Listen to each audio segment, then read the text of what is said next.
Hi, Michael Clark for the Road Trip here in Vancouver, testing the 2014 Mitsubishi Outlander. We've got some exciting news to tell you about when it comes to powertrains, as well as the all-wheel control and super all-wheel control. These are the all-wheel drive systems that really set the Mitsubishi Outlander apart from the competition. So we're going to tell you about that today on the Road Trip. Plus, we also have an installment on our long-term tester, the Hyundai Accent 5-door L. That's right, it's an L. No AC, no power windows, no problem. We're going to tell you about what our experience has been like with that. Plus, I think it's time for us to dip into the clarkive and see exactly what I've got lying around for some of the classic car stuff. Now, if you've got thoughts, feelings, or questions about anything on the road trip, send an email to steelbeltedmind@gmail.com. Buckle up. It's time for the road trip.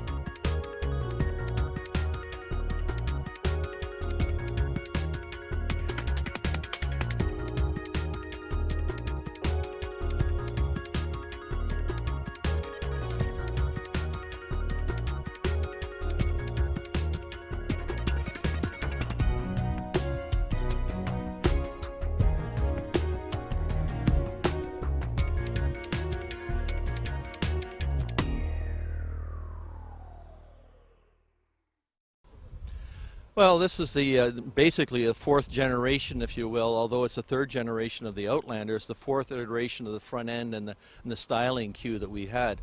In 2003, our first model, which was a smaller vehicle than this, then we graduated in 2007 to a larger SUV with a different framework than what the previous one was. This one continues on that same format, so it's still the GS platform as we call it, but what we've done is we refined the vehicle, so there's more sophistication to it. The front end design and the overall design of the vehicle is more upscale, more luxurious than the previous generation vehicle. The whole idea of that is that it's going to appeal to a larger, broader audience of consumers, and broaden our scope, obviously, of what we're going to sell here in Canada. If you're looking to get noticed in a compact SUV, the Outlander is just the trick, without adding ish to its name. There's plenty of new tech within, like three-dimensional buildings on the navigation screen. The cockpit has adopted a more driver-centric layout, with piano black accents and dual-zone auto climate on premium trims. High-ignition spark plugs and improved exhaust are part of the changes to the 3-liter V6, which produces 227 horsepower and 215 foot-pounds of torque. The 2.4-liter four-cylinder has hit the gym and the books, losing weight with a single-cam 16-valve design, plus a new continuously variable valve lift system. It's good for 166 horsepower and 162 foot-pounds of torque, mated to a revised CVT.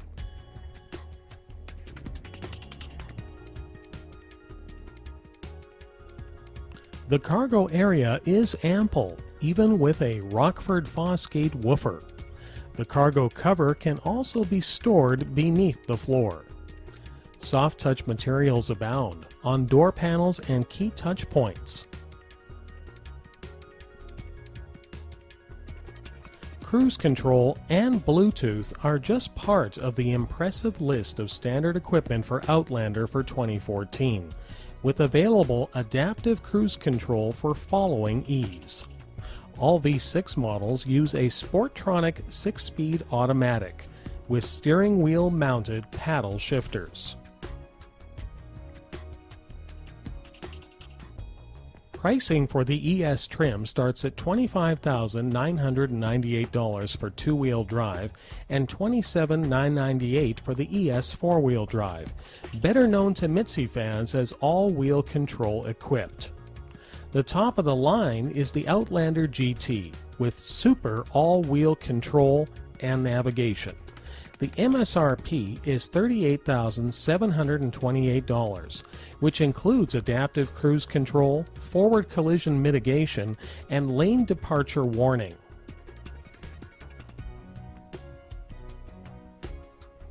Sniggly bits are few inside, like the blank inserts at the column area, depending on whether or not your Outlander starts with a key or a button push.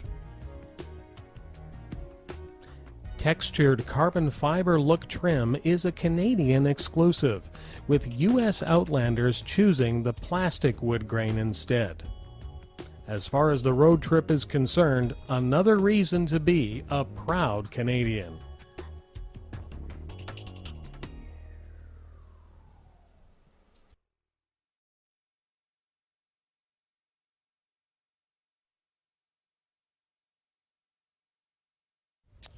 All-wheel control, basically with the Mitsubishi products, controlled through technology, display or disbursement of torque to front wheels to rear wheels on the standard system.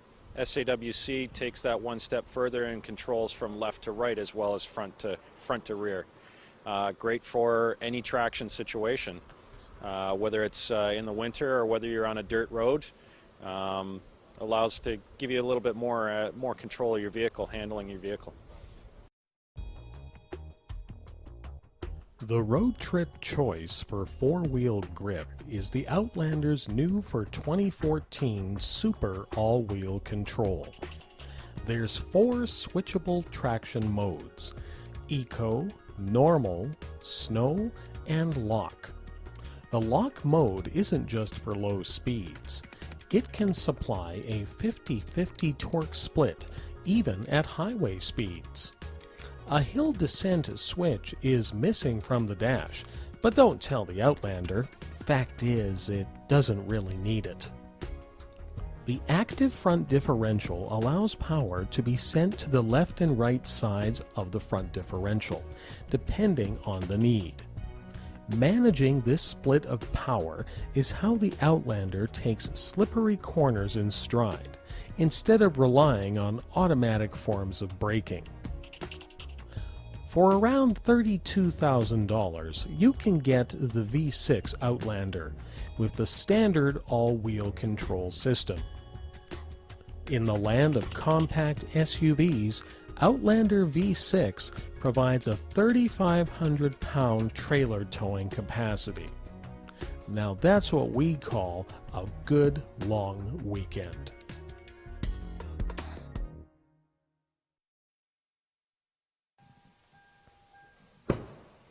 Hi, I'm Michael Clark for The Road Trip. And as you can see, the staff down at Blue Ocean Auto Detailing has just put the finishing touches on our latest test vehicle. Now, this is a very unique test vehicle in the fact that, as far as we know, we're the only ones in Canada that have even considered to go and test the lowest of the low. And it's something that I think a lot of people might be interested in, because these are the prices that you'll see advertised for many vehicles, the starting from the really good bi-weekly rates. And you say to yourself, well, absolutely, why wouldn't I want a car for $60, $70 bi-weekly? But then, of course, you have to go down and find out what that base car includes. And in most cases, the car can be had for you. It's probably not on the lot. So the question I had, and Hyundai answered, was, could I get a test vehicle that was absolutely basic in its equipment? Well, that's what we have behind us here. This Hyundai Accent L 5-door is the base model vehicle. There is no additional equipment on it. It doesn't have things like air conditioning or automatic transmission. It is base equipment, and we've got it for a long-term test. Now, this particular car retails for $13,749, before, of course, all the taxes and freight. So this would be a car that you would see advertised at one of the lower costs on a bi-weekly or on a monthly or on a lease rate. This is it. And I got to tell you, it's got a lot more equipment than you might realize. Now, the last thing you're thinking of for $13,749 is technology under the hood, but you get it with the Accent. This 1.6-liter Gamma 4-cylinder is equipped with gasoline direct injection. Plus, there's a timing chain as opposed to a timing belt, and that's definitely going to help you when it comes to maintenance costs. Electronic throttle control, dual continuously variable valve timing, a 2-stage variable intake system. What does it all mean to Joe and Jane every driver? Well, it means that you're going to get quite a bit of power out of this engine without the use of turbocharging or magic fairy dust. You get 138 horsepower, 123 foot-pounds of torque with this setup. And when you put it into a 6-speed manual, it actually invokes a little bit of fun. So this is definitely a good size package, and considering the fact that we don't have air conditioning to rob any power from us, we're using every horsepower we can. So let's talk about efficiency. Right now, the car's got about 300 kilometers on it, so we would consider this to still be the break-in stage. We're seeing about 7.7 liters per 100 kilometers combined for city and highway. And we have to be fair here in the fact that we're not exactly paying attention to the Eco Upshift light so much right now, but we will during a future test and try to see how close we can get this Accent to the numbers expected by natural resources. Well, a base car usually means really squealy base tires, and I have to admit, Accent has actually put a pretty good set of skins on the L. Now, this one is the Hankook Optimo H724, and I have to admit, I get more shrieking out of my bride when I'm rev matching and taking corners with the Accent than I do from these particular skins. Now, as expected, we've got the bolt-on style of plastic wheel covers and the steel rims that never seem to get enough paint. That would be something that I would actually do personally because I'm a bit of a detail geek, and it would look better down the road in about a year when it starts to rust. You know, from the front, it's getting kind of hard to decide whether or not the Accent is an inexpensive vehicle. I mean, take a look at these standard halogen projectors. This is definitely a sexy-looking assembly, and it also allows you to change the bulbs without having to dismantle the entire vehicle. Now, when we see base vehicles, we expect that where fog lamps, driving lamps would have lived, that we're going to have some sort of insert. We do get an insert here, but the nice thing about the Accent is it's not out to embarrass you. Okay, we got plastic wheel covers on the Accent, but what we don't have is a lot of cheap trim. There was a time when you bought a base vehicle, well, you had black bumper covers, you had black trim throughout the vehicle, you had black mirrors, you had black door handles, and we don't have that here. We've got an awful lot of paint. And it makes the vehicle look a lot classier than the $13,749 price might imply. Fact is, you put a little bit of chrome bling on the wheels and people just simply aren't going to know until they see the wind-up windows. But let's talk about the hatch. Now, the one thing I like about vehicles in this class is hatchbacks. In my opinion, if you're going to be looking at something at the low MSRP level, go with a hatchback. Give yourself that extra bit of possibility when it comes to loading things in for really very little more money than the sedan, and certainly going to help your resale value even on a vehicle with light equipment. Now, there's a few things here that really don't scream light equipment. I mean, the taillight assemblies themselves, those have got to be worth at least $5,000 each. You've got the LED third brake light up top with the integrated spoiler. Spoiler, well, if there's one thing the Accent needs, it's downforce. But of course, why it's really here is to keep the rear window from getting really dirty. Keeping the rear window from getting dirty. I remember a time when if you bought the base car, you got a black plastic plug right where they would have put the wiper washer setup. Well, we get a wiper washer on the Accent L. The one thing we don't have is a keyless fob. We've got a key. A key is a metal thing that you put into a door to open it. And the central locking system, well, from the driver's door, you're able to click it one way and open all 5 doors at once, as well as lock them. But the one thing you don't have here is any form of touchpad. You've got a handle. Okay, now this is totally unexpected for the price, and that's a cargo area cover. This one has been done in such a way that there's no mechanical nibs or anything that has to be locked in. It simply just goes into this little channel, and then you keep things away from pry bar eyes. Now, the one thing I did notice is that the load height is a little bit higher. You don't have a completely flat load floor area here. But the good advantage to that is that things aren't going to be rolling out when you open the hatch. It's going to keep things very nicely contained. Now you've got the 60-40 arrangement, fold down seats, but there is one thing I wanted to point out here, and I'm going to bring the hatch down a little bit. Maybe you can kind of see through there. You can tell I don't have my cameraman with me today.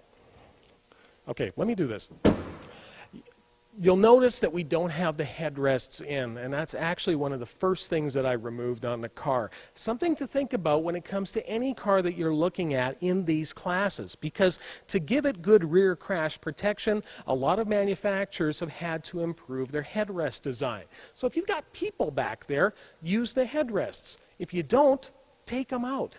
And if they are that tight that is a shingle style and sucks down enough that you can see out the back, great. But I did find that these Accent ones were just getting in the way a little bit more than I liked. So for my purposes, for today, and no one's in the back, I took them out so I can actually see what's behind me. Now, as we mentioned, we've got paint on the exterior mirrors. Well, a little bit of black, but pretty darn classy for a manual mirror. That's right. The mirrors aren't power at the L level. You've got the little toggles inside, and once you get it adjusted and you don't have a whole bunch of different drivers using the vehicle, that's really not that much of a pain. The one thing I did want to point out on these puppies, though, is you don't see that little grill, that little heat thing rising up from them, because at the Accent L level, you don't have heated exterior mirrors. It's a bit of a concern, but I have been able to combat this on vehicles that I've had in my ownership experience with glass treatments. So that could be something that could help you along when it comes to winter. Notice the painted door handles and the fact that you're sticking a key in all the time. But the one thing I wanted to point out here is that even though we've got a little bit of black surrounds around the daylight opening, again, this car does not look inexpensive. So let's open the driver's door. And, well, point out the obvious, and that's the fact that the interior trim is going to be fairly basic. We don't have anything in respect to any soft trim here. And this is actually something we found on Accents before when we tested them, is that there's really nothing here in respect to a soft surface. So it actually makes you drive at 9 and 3, which is what you should be doing in the first place. That's not necessarily a bad thing. Now, we do get door pockets, and these are called window cranks. Now, the neat thing about window cranks is that there's no motors involved. They're never going to fail on you, really, unless you try to yank them down when the window glass is completely frozen shut. But for the most part, that's about as reliable as it gets when it comes to actuating a window. And you've got them for the front and the rear windows. And the rear windows get down to about here, so you don't get a completely open daylight opening.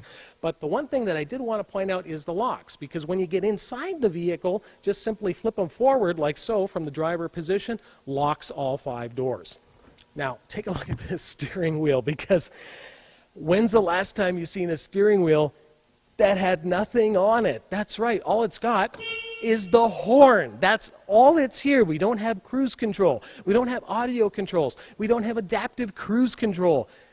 Things that aren't going to break because we don't have them. That's why something like the base car can make a lot of sense. The other thing that makes sense is what you get for the money. Now, there's a tilt wheel, no telescope because of the space involved here, but 6 airbags. You've got the front airbags for the driver and the front passenger, side airbags for both of them too, as well as curtain airbags front and rear. Now, the other thing I want to point out is the driver's height adjuster. And this actually does bring the seat up in such a way that doesn't dump you into the footwell, and that's a problem that we've seen on other vehicles, not necessarily the cheapest ones. Well, what do you think? Has Michael Clark completely lost his mind? Well, before you answer that, let's remember that there's a segment of the population who needs to have a vehicle, needs to have a reliable vehicle, and needs to not worry about if their vehicle is going to be giving them any form of grief during the warranty period. And that's why cars like the Hyundai Accent L are very popular. Now, a lot of people will most likely step up to vehicles like the GL, possibly the GLS, and get that little bit of extra equipment that they need.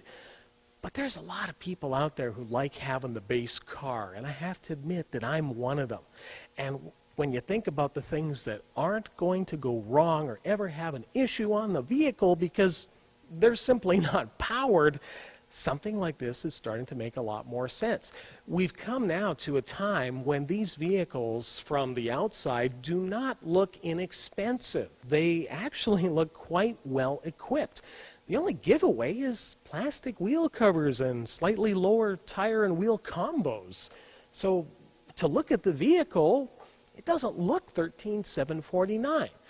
But the thing is that we're also dealing with a vehicle that doesn't have air conditioning. Now it's sitting around early June, and I'm getting a little warm, but I think that I could do this. I could drive a vehicle through the summer, a hot, sticky Manitoba summer, and actually enjoy it.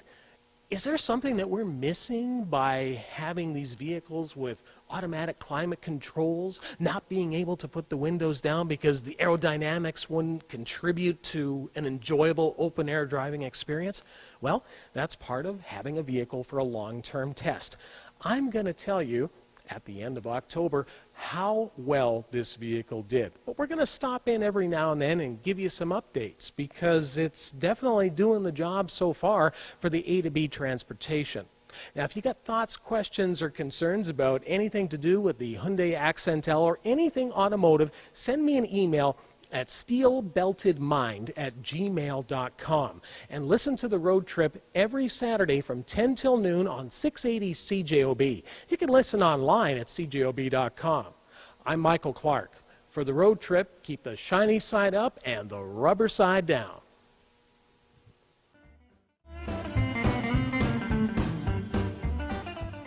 Well, we just come from taking a look at a rat rod truck, and now we've come to something a little bit more special, and that's Andy Clark's just finished. I mean, like what, 5 minutes ago this truck was finished? Yeah. Yeah. And tell me what we got here. That's a 1946 Chevy half-ton with a 350 engine, 350 transmission, 10-volt Chevy rear end, and just a mild custom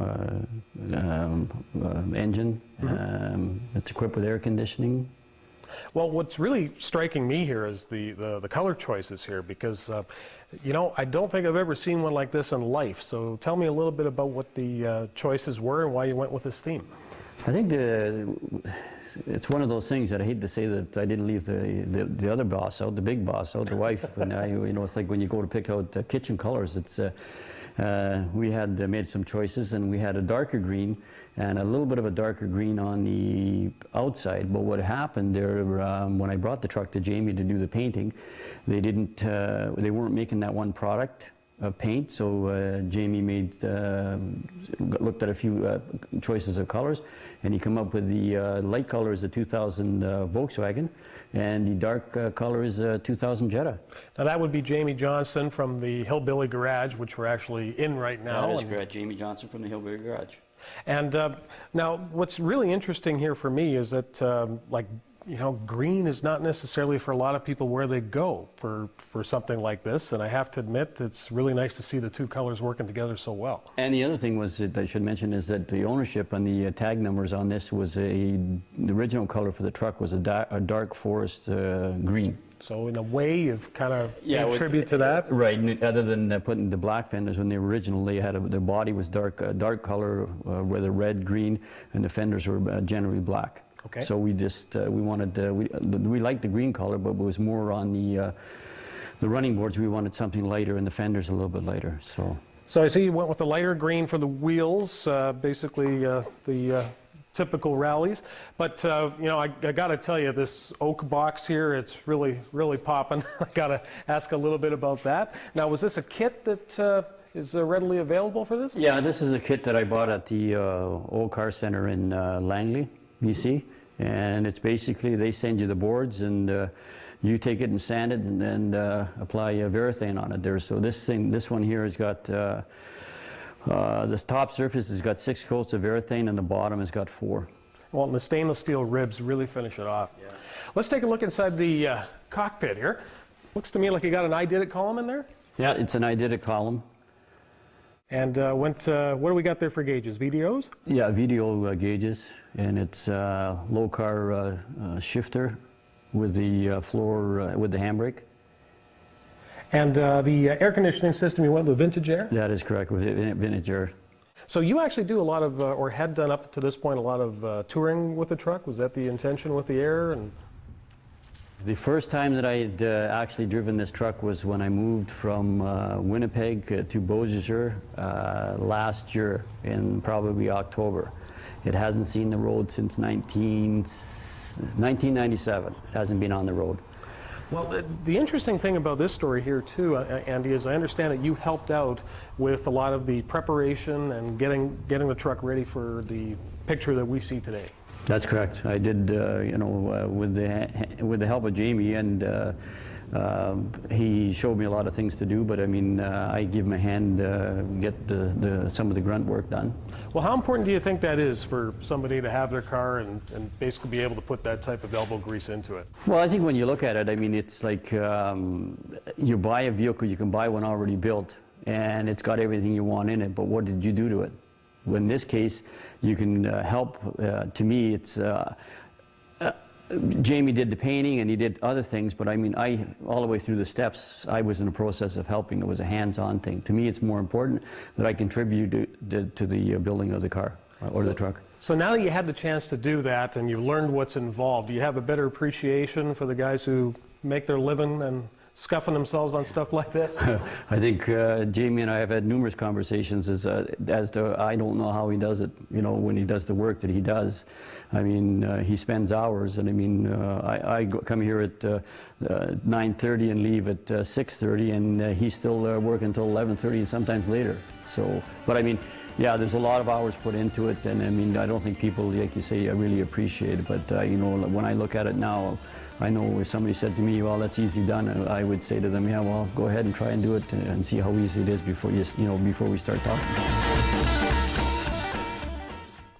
And now it's time to play Road Trip Trivia. And it's actually got to do with a vehicle that the Road Trip built. That's right, the JK8 version of the Jeep Wrangler Unlimited. What was the vehicle that this particular build was based on in Jeep history? Send your answer to steelbeltedmind@gmail.com for your chance to win a Blue Ocean Auto and Boat Detailing Deluxe Engine Shampoo from the detailing experts at Blue Ocean Auto and Boat Detailing. Now what they do is completely clean the engine from top to bottom, and they also dry it out before giving it back to you to ensure that it operates correctly. How many detail shops will do that type of service for you? You've also got a chance to win a deluxe $50 gift pack of Manitoba Lottery's Scratch to Win tickets in the fashionable white pouch.